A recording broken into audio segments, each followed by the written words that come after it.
Oh god, there's a second one! Ah.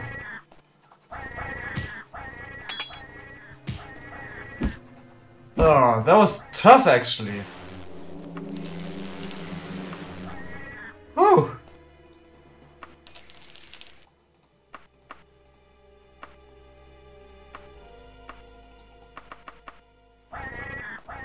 Tough indeed. Oh, look, come on, not again. There we go. Okay, we're not in a good way, but seems like they're rested here. We're going to try not to rest as much. Although I noticed we don't have a time limit on this quest. So that's good at least. And there's not a different door here anyway. What we're going to try is... no, that was a were-boss sound. We are going to try to...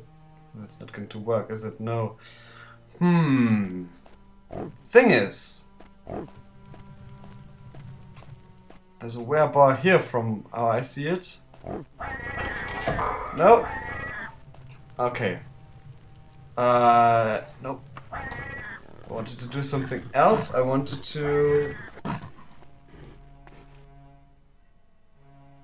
Yeah, equip that.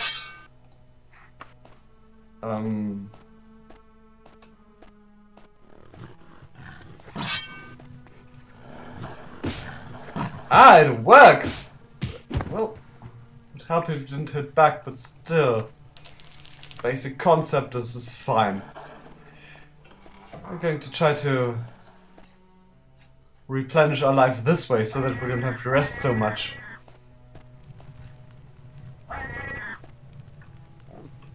Realizing though that a good hit could kill us.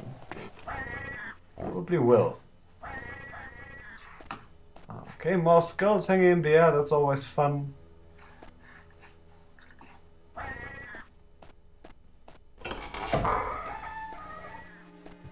I'm hoping for a non-were creature enemy here. Oh god!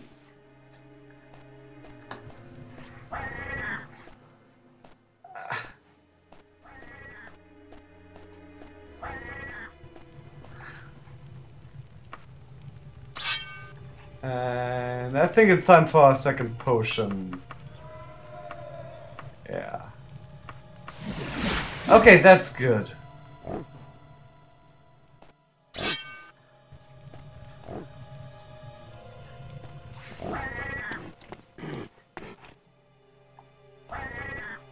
Where are they?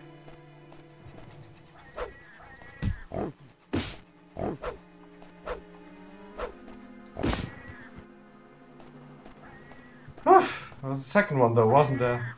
Yeah.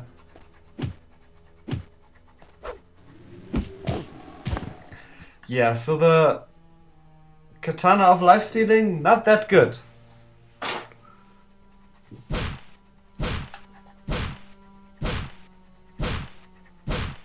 We'd have to continually switch weapons for it to be actually useful, so I don't think we're necessarily going to do that.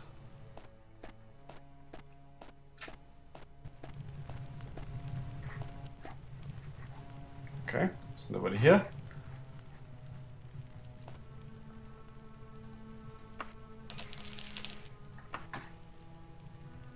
What's this? Just a desk, nothing else. Okay.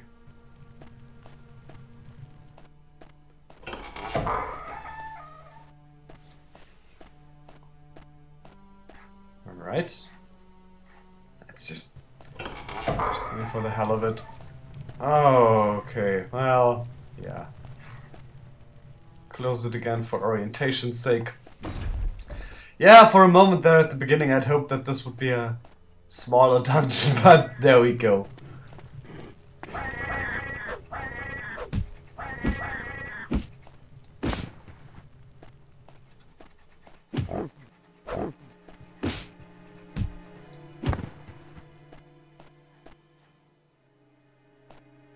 Oh, what is this?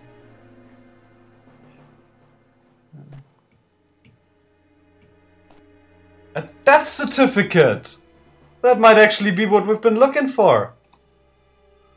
Do we... Well, let's save, and then...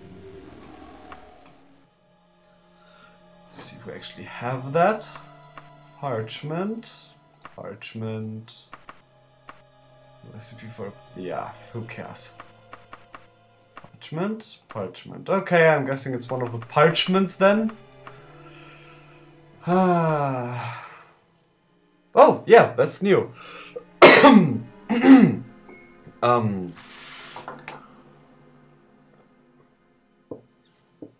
Yeah, I think we can assume that... Just browsing through that. Okay, yes, we can assume that that's from Prince Kalpim? Possibly. Let's read it aloud. It's a lot, but still, it's concerning the main quest and everything. If you don't like that, simply pause and read it and then skip ahead. You can always do that. I like... There we go. 23rd Morning Star, 3rd Era 400. The Fortress of Fojum. So where we are. 2 days I was sealed within this crypt without food or water. I do not know whether hunger or poor health or one of the creatures who share this dank hole with me will kill me first. I'm guessing the creatures did it. I only know that I will soon be dead, and not even my bones will remain. My hope is that in the years that come, this letter will be read and the sad story of Kalpim, Prince of Sentinel, will be told. Yeah, so it's from him. I'm 15 years old at the time of this writing, and have been plagued with bad health for most of my life, to the frustration of my hearty parents. The finest healers and apothecaries in the Western Tamriel have been labored over my every cough and fever, but while they could save my life time and time again, they could not improve my sickly constitution. In retrospect, I received little real affection from the king and queen, embarrassed as they were about begetting such a cripple as the heir of their kingdom. I cannot say I missed the love. I received much attention from the doctors, priests, and herbalists constantly at the court. Certainly I was not to be the sort of warrior that King Cameron was, but one of my dearest friends, a priest of Stendar, said that I might be the first scholar king in the history of Sentinel. I think Gallant distrusts scholars kings. King needs a strong arm and hardy heart and things like that. My younger sister, Aupki, was the true favorite of my parents, athletic, beautiful, and charming. It is hard to think of an uncomplimentary word for her. I am resigned to my imminent death, and yet I would like to see her once again. For 6 years, Aupki and I were the only children of Sentinel. Wait a second.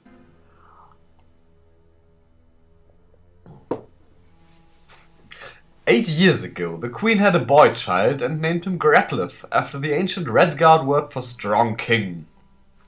Few speak that tongue any longer, but all the scholars and nobles of Hammerfell understood. And Gracklith is a strong boy indeed. I have never so much as seen him cough. The queen's next child, born only a year after Gracklith, had an even more ominous birth name. Lutun. We talked to him. Second boy.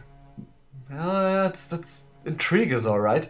Perhaps, had I been less sheltered, more suspicious by nature, I might have read into these nominations. Lutun and Gracklith are common enough names in our family, I reasoned. Now I know that even then I was disinherited, even if it was not official yet." The plot thickens. For several months before Lutun's birth and over 3 years afterward, I was in the throes of a very serious fever. The doctors despaired of me, but somehow and very, very gradually I recovered. For the first time and the last, I read an expression on my father, the king's face, that was not indifference, it was disgust. That was a fortnight ago. 3 nights ago I was seized by men I had never seen while I was having a walk. My nursemaid stood by, watching placidly as I was gagged and tied and thrown roughly into a sack. I do not know how long they rode with me, but I was eventually left here. When I finally freed myself from my bonds, I found that I was alone. My wonders have gotten me nowhere. Yeah. Tell me about it. Probably had problems with the auto map as well. This place is filled with undead creatures that prevent me from finding any exit. Wonder how I escaped the were creatures at all. Never mind. So yeah. Even to simple Gallant, that paragraph that the nursemaid stood by, Either she was bought by outside sources, or she was, well, in on it, which, and all of this places the blame pretty much at the royal family itself. Probably the king himself. Anyway, let's read on. I have no hope left, but no fear either. A few regrets. Perhaps had I studied magic instead of history and science, I could free myself of this place. Although I guess being able to read a map does help.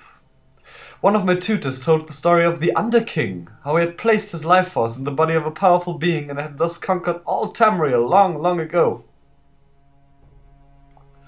There we got that reference again. Had I only had the strength of a more powerful body like that. But I did not study magic, I studied history, so I leave this letter. Not to revenge myself, but as an historic document.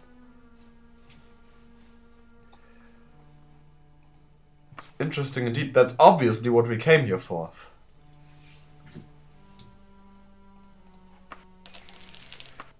And I think... oh, that's good.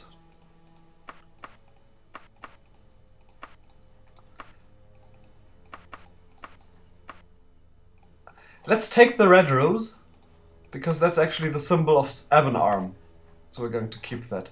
But yeah, it's obviously what we came here for. Oh. Broken diamonds. Sounds like a novel, he wouldn't read that. A vest, which we don't need, yeah. Yeah, I guess. Well, Gallant at least vaguely suspects that it might go all the way to the top. He doubts, however, that Lutun himself, who apparently didn't know about what was going on, is in on it, because otherwise why would he have sent Gallant on this quest? Also, I doubt that Lutun would have had anything to gain by Kalpim's demise, being, well, quite literally, the second boy.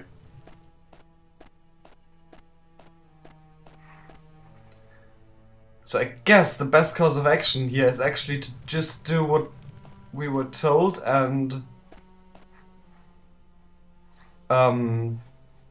simply return straight to Lutun.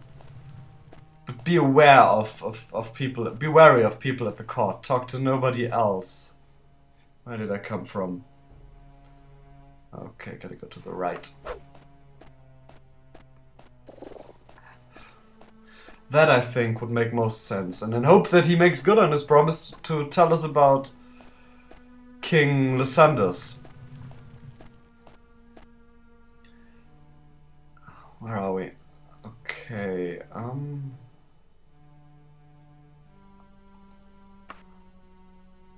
to the left. Although whether this intrigue around Prince Kalpim has anything to do with Lysandus and his thirst for vengeance, we don't know yet. We might learn that from Lutun.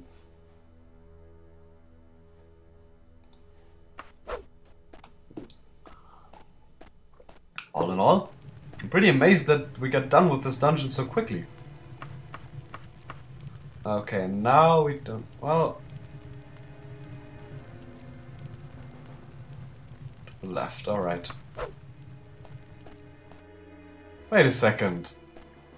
We came from here, right?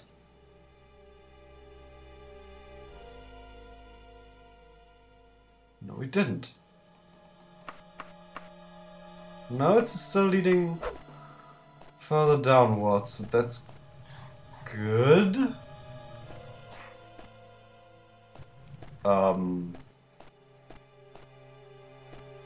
No, that's not right at all.